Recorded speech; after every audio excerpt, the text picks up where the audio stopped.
What's up, everybody? It's Fabio Potent. You know this, bringing you guys today. Little Jujutsu Kaisen, chapter 137. Quick discussion. Just want to talk about the chapter real quick. Talk about our boy Yuta. Talk about the boy Yuji, all the guys, all the girls. Talk about just, man, Shibuya wrapped up. Just want to do a quick little video. Definitely going to be doing an arc video, but just want to get my thoughts and ideas out there on chapter. What chapter is this? 137 real quick. So, yeah, let's get straight to the video.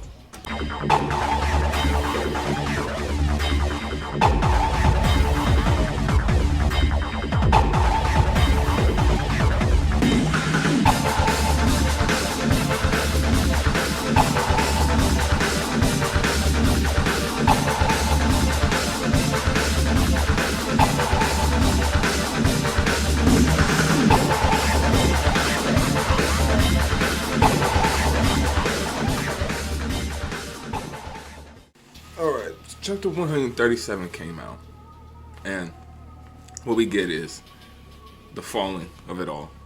Clearly, society has fallen from what we can see at the beginning of the chapter. We have the black lights showing in over all of Japan, showing that things are fucked.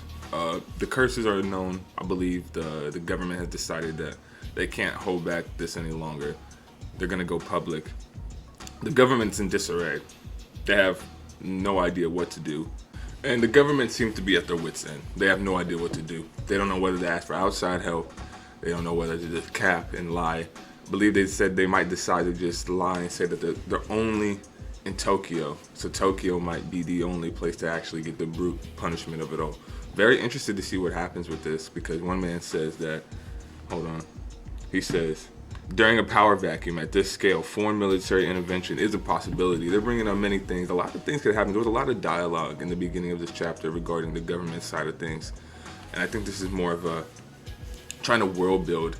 Clearly, Tokyo is in like a refugee run over like state. Post-apocalyptic curses are just running wild state, absolute destruction. 13 wards are destroyed. They have no idea what to do. They don't know whether to go public or not.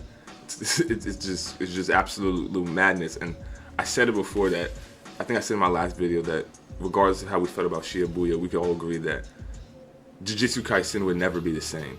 And this is exactly what it's going to talk about. Now, let's just talk about the big fish in the chapter. We got that girl in the store, and then we get our guy Yuta. He's back. Now, we all knew he was going to return to Shibuya. I think a lot of people knew he was going to come back at this arc. But I think people thought he would have more of a bigger role. But instead, well, I mean, he has a bigger role, but they thought maybe he would have a bigger role in the arc of Shibuya. But instead, comes in after the fact. Next arc shit. Woo! So our guy saves the girl, and we get the news that he's gonna put Yuji on a shirt. He wants to kill this man. Now, I had a feeling this was gonna happen. Well, not that Yuta would be the one, but I knew. I said it before on my last video. I said it to Tom in the Sorcerer's Lounge. Make sure y'all check those out where we talk about the overall Kaisen. And I said that they were going to come after Yuji for this. There was no way he was going to get away, or Sukano was no way he was going to get away with that rampage, hurting all those people, and he was going to get away with it. And Yuta got that, like, there's no forgiveness. It's about to see, he took homie's arm, and it's about to be bad, man. Something interesting about this chapter is that Geto's alive. Well, we all know that, but he's been impaired. He's about to be sentenced to death again. Gojo is also, I guess, considered an accomplice in the act, and opening his seal is a criminal punishment. Now, the principal is also getting the death penalty for inciting both Gojo and Geto in the Shibuya incident, and Yuji also has been given the death penalty and will be hastened.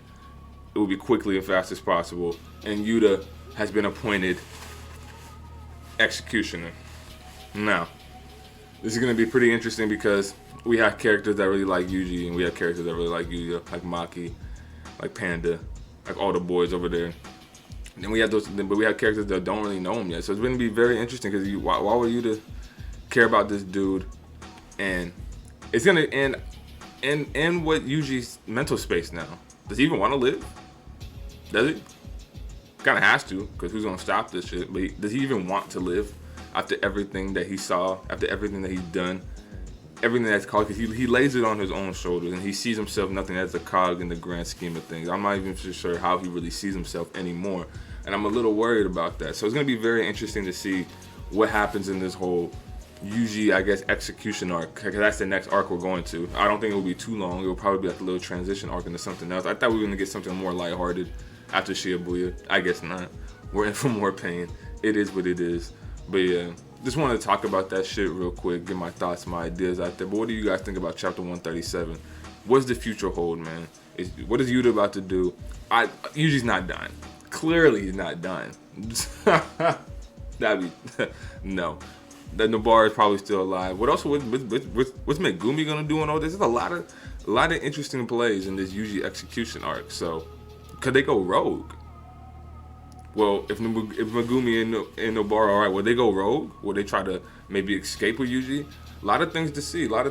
Very interested. And shit, Megumi's sister, like I said, man, very interested. Kaisen will never be the same, but whew, man, talk about an arc. Definitely gonna reread Shibuya and make a video about that. But yeah, man, that was chapter 137. Make sure y'all comment, like, and subscribe. Let me know what y'all thought about the chapter, thought about the Yuta hype, thought about Shibuya in general. I'm gonna definitely reread the arc, do something about that. But yeah, that's it. I'm Fabio Potent. I'll see y'all in the next one.